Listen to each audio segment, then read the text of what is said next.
usa mais distribuidor, já tem vários técnicos. Basicamente, a bobina estática ela terá uma alimentação positiva, direto para o primário, e um negativo que vem, evidentemente, da central.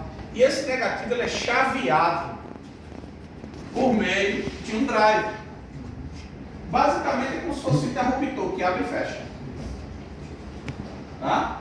Então, vem para cá o negativo, ele é chaveado pelo drive, e a partir daqui, quando ele abre o negativo, ele cria aqui um campo magnético variável, que vai induzir alta tensão na bobina do secundário. Essa alta tensão chega às vezes a mais de 30 mil, tem aqui 20, mas chega muitas vezes a mais de 30, que é suficiente para saltar a CPR da vela. Isso é o básico. Quais são os testes que eu faço aqui? Medir resistência de primário e secundário é apenas para saber se está em curto ou não, se está com o circuito aberto ou não. Porque normalmente as falhas de bobina muitas vezes acontecem com ela aquecida. Então o teste de melhor condição, além de eu medir a tensão de alimentação que tem que ter, é medir o sinal. E na hora que eu meço o sinal, esse sinal vai ter uma característica específica. Tem outra lâmina que está melhor da gente ver esse sinal. Tá? Mas normalmente esse sinal a gente vai colocar aqui no osciloscópio, que poderá ser no próprio primário, ou então, se não for possível, usar um captador. Quando é que não é possível? Quando a bobina tem esse circuito eletrônico dentro dela. Tem bobina que é assim. Então, da central sai apenas um sinal, e quando ela tem o circuito eletrônico aqui, ó, esse circuito eletrônico ele bloqueia a imagem do sinal do secundário. Aí eu tenho que usar o captador. Isso. E aí eu consigo fazer a medição. Aqui eu tenho um exemplo da bobina do motor GSL. O que é que a gente tem? Um aterramento secundário, a saída que vai para a ignição e aqui o primário dela. Como ela não tem o circuito eletrônico na própria bobina, dá para a gente pedir o sinal exatamente pelo primário. O sinal que eu pego é esse aqui, ó. Eis o sinal padrão de uma bobina em boas condições. O que é que esse sinal nos mostra?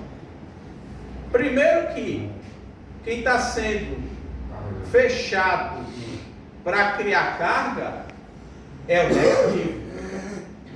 Porque o positivo está lá. Quando vem o negativo, ele cai o sinal. Esse é o tempo de carga, ou seja, o tempo que ela fica com o campo magnético. Quando eu interrompo esse negativo, o que aconteceu? A sobretensão. Esse nível de sobretensão é exatamente para quê? Romper a resistência elétrica, a rigidez elétrica entre o eletrodo da vela. Quando rompe, a tensão cai e mantém o chamado tempo de queima. Esse tempo de queima ele tem um padrão, deve ser de pelo menos 1 milissegundos e deve ter no final um sinal de atenuação. Esse é um padrão perfeito de queima. Se eu chego numa bobina e não tem um padrão de qualidade de queima, eu já sei que tem alguma coisa alterada. Porque pode ser vela, pode ser bobina, cabo de vela, que eu tenho que analisar. Mas vamos botar ele rodando aqui, ó. Esse é o padrão, esse é exatamente o motor GSL. Não tem como. Sai trocando peça. Sai trocando. Aconteceu uma situação comigo. Quebrar e tal. Quebrar e deixa ela no lugar. Aconteceu uma situação comigo. Pessoal, esquerda é fraco. Pode terminar. Diga. Um Argo, Fiat Argo. Sim, senhor. Ele frio, trabalhava normal. Aí quando ele ia chegando na temperatura dele, ideal 90 graus, ele começava a farrapar. Perfeito. A segunda bobina. Ela alterava. Passava o computador, o scanner, segundo cilindro. Certo.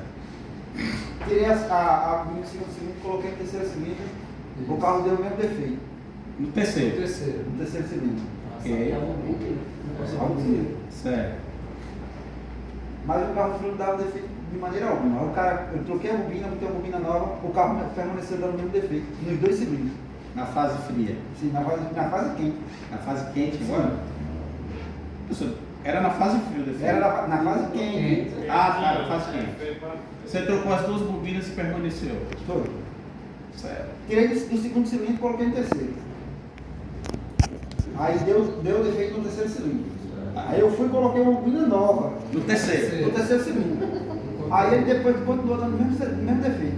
Certo. Aí no terceiro ou no segundo? No terceiro. E o segundo ficou bom? O segundo ficou bom. O segundo ficou bom. Volta pro E terceiro. o terceiro com bobina nova. O terceiro com a bobina nova. Tinha o cabeção dele.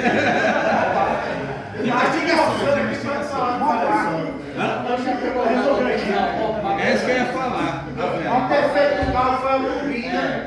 O defeito que ele pegou lá foi a bobina quando aquecia. E eu tirei o cabeçole. E alterava. Botei pra repetir, o cara achou assim, Alexandre. Que porra é essa? Jogou vela, cabo, era minha vida. Mas junto com a bobina ou depois? Não, troquei depois a vela era nova. Mas o defeito estava na vela. É isso aí. A vela era Ela nova. autorizada, bem nova na embalagem. Você mede, ela tem diferença. Mas o defeito era na vela. Por isso que aquela que a gente fala no treinamento de injeção, medir resistência de vela. Eu já peguei defeito que no osciloscópio aparecia a tensão baixa, o problema era no motor. Tensão baixa. Eu vou dizer, nosso amigo que vem de Garatiringa aqui na Avenida Norte, conselho para todo mundo, peça antes de botar no lugar. Vela de índio, né? Vela direito. Mas é É meio iníquo. É violenta, não. É meio iníquo, né? Meio iníquo. Sim, Sérgio, fala aí. Sérgio falou um negócio. Eu peguei um defeito no osciloscópio só por tentar dar. Aí manda um lado porque ele foi ver se ele mudava de posição e ele sempre mudava. Aí foi ver o defeito, a bobina, então a bobina, o defeito permaneceu, o defeito era no motor. A central diminuía a voltagem de carga para aquele cilindro e pelo defeito ser no motor. Não era na bobina, não era Certo, ele estava na baixando compressão. baixando a compressão. Ele diminuía a queima, a sensibilidade da Porque vela. a central é uma extrair o queima, aí um pisfire. É uma mistura, mas não apareceu nesse caminho. Esse erro de pisfire pode ser por compressão, pode ser por jeito alterado. Aí eu medi Até o jeito alterado ele caiu. E outra coisa, ela só aparecia esse defeito quando o carro esquentava. Se o carro tivesse frio, era uma uva. Aí quando esquentava o carro, Não tem lugar. Pegou o o tucho carregava, a válvula abria, dava.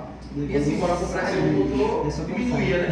A viscosidade vai diminuir É. e ela costumava direito. Aí começava. Vedando, na verdade. Eu só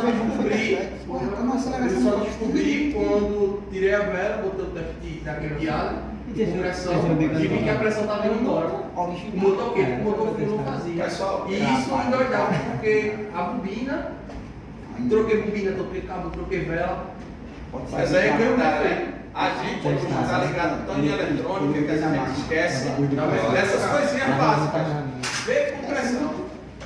Se eu tivesse medido primeiro compressão, eu não ia ter. Mas sabe aquela coisa? Método de diagnóstico. Galera, se você falar tudo, tá com outros problemas. Então vamos. Já peço emprestado método de compressão do Sérgio aí.